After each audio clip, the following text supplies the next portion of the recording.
Hey guys, in today's video I want to talk about how to correctly position the elbow on the tennis serve. And you saw the thumbnail, I said don't do this, and I mean it. If you do this under specific circumstances, you're going to suffer greatly on your serve, but it's not by any means a wrong position of the elbow. It is in fact the optimal way to position your elbow prior to unloading your serve. But before we get into the problems that some recreational players experience with overcoiling on their serve, first I want to show you the only elbow position that is wrong on a tennis serve, and that is if the elbow happens to be positioned on the outside of the body, in other words on the hitting side of the body.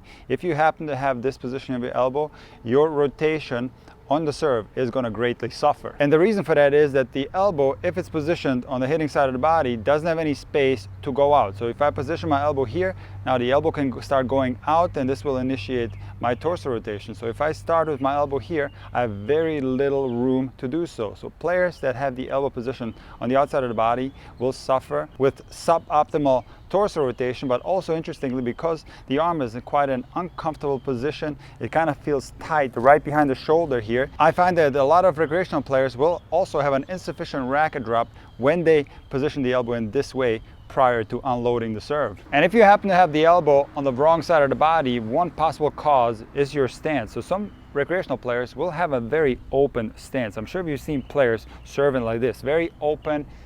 And now what happens, because the body is so open, the elbow will naturally be more towards the outside as the racket goes up into the trophy phase.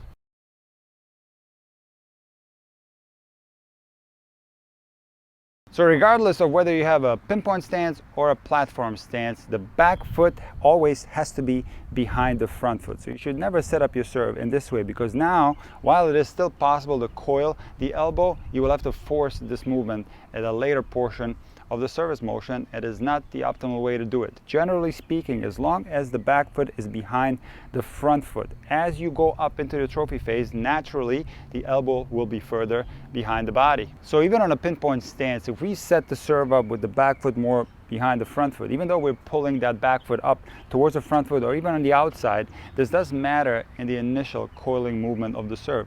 It's because the coiling is going to occur prior to that back foot coming up. So this is what's going to look like on most pinpoint stance serves. As I take my racket backing up, this is where the coil starts. And now, as the racket starts getting closer to the trophy position, it's then when that back foot slides up. So even on a pinpoint stance, it is really important how the feet are positioned in determining how far back your elbow will naturally end up. Now, of course, if you had your feet more parallel to each other, you still can coil, but as I said in the beginning, you will have to do it at a later stage in a serve. So it is still possible on a pinpoint stance or a platform stance to coil later in the service motion, but this is generally a more difficult process than achieving a more natural coil from the feet being further apart. All right, so now that we got the stances out of the way, let's talk about the elbow position that is used by some of the greatest servers in the history of tennis. Sampras, Becker, Federer, Ivanisevic, they all have their elbow very far back. In other words, they're coiling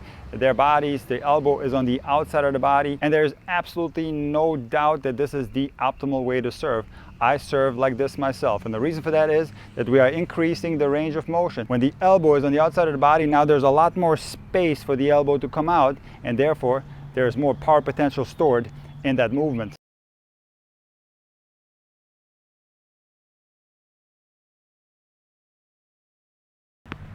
All right guys, I'm going to try a couple of serves. The first one I'm going to do with the neutral position of the elbow, and let's see what that one feels like.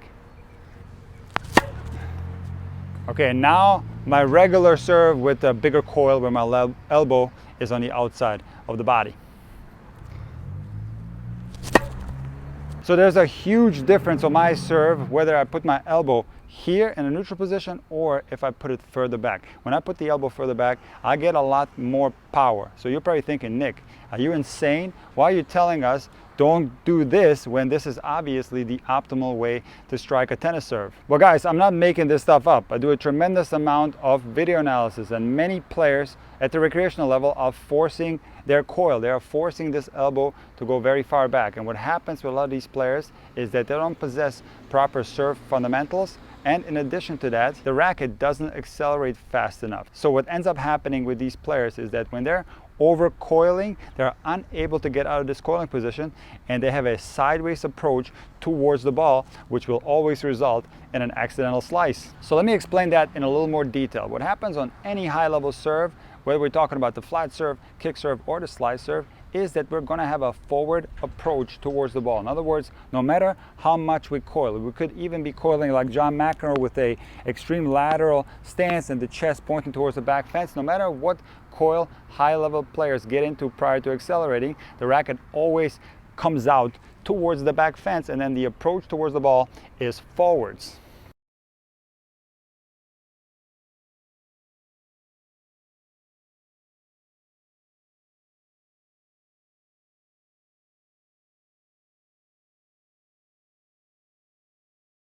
So what happens to some recreational players when they coil like Sampras or Federer is that they're unfortunately unable to get out of that large coil. Whether they don't have proper fundamentals on the serve or whether they don't accelerate fast enough. In any case, the racket does not come out towards the back fence. And now these players, because they're over coiling, because they're sticking this elbow out, they have a sideways approach towards the ball. Now what ends up happening, because the racket is traveling sideways towards the ball, naturally it will continue going sideways. And what that does, it creates an accidental slice serve. And these type of players have a very hard time getting the maximum pace on their serve. And you're probably thinking, what about the kick, Nick? That kind of sounds funny. But even on the kick serve, we don't want a sideways approach towards the ball because we're going to be hitting the ball too thin. So even on a kick serve, if you're going from the left side on right-handers towards the right and then continue going towards the right, you're going to be hitting the ball extremely thin. This is not the proper kick serve movement. What happens on any high-level kick serve is that no matter what the coiling setup is, the racket will go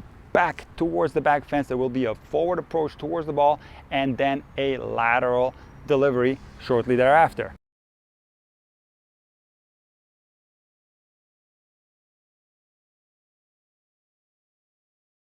So what's the solution to coiling too much and not being able to get out of a coil? Well, the solution is super simple. It is something that a lot of ATP players do, but it is something that almost all WTA players do, which is a neutral position of the elbow in the loading phase of the serve.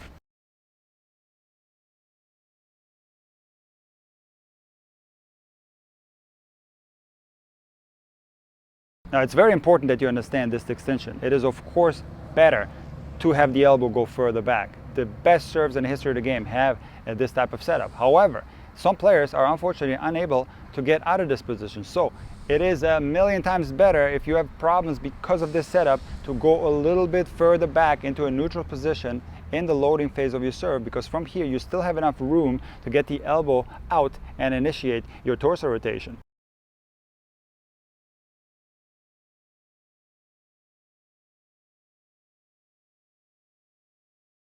Now, some of the greatest WTA servers of all time have had this exact setup on their serve. For example, Karolina Pliskova, who is the best server on the WTA Tour over the past few years, she has a neutral position of the elbow in the loading phase of her serve. Now, if you followed me for a while, you know that I don't recommend that you copy anyone. You have to develop your own style. But if you were going to take on some serve characteristics, it is, in my experience, better for the recreational level to copy WTA players. If you want to know in great detail why this is the case, check out my video titled "What You Can Learn from the Best WTA Servers." In any case, I understand that we all want to be like Roger. We all want to get that big coil. It looks kind of cool. But it is unfortunately a big problem for some players. So what I do with a lot of my students who have the problem of not being able to get out of a coil that's too large, I instruct them to put their elbow in a more neutral position. So from here, the rotation into the ball is going to be a lot easier. There's going to be less space to cover, in other words. It's got a lot easier to rotate into the ball from here if you don't have a lot of acceleration naturally on your serve, if you have some physical limitations. So the corrective technique, if you happen to have these same problems, is to simply go from here to here. When you do so from here, it's going to be a lot easier to rotate into the ball, and you're going to be serving faster and more accurately as a result of that.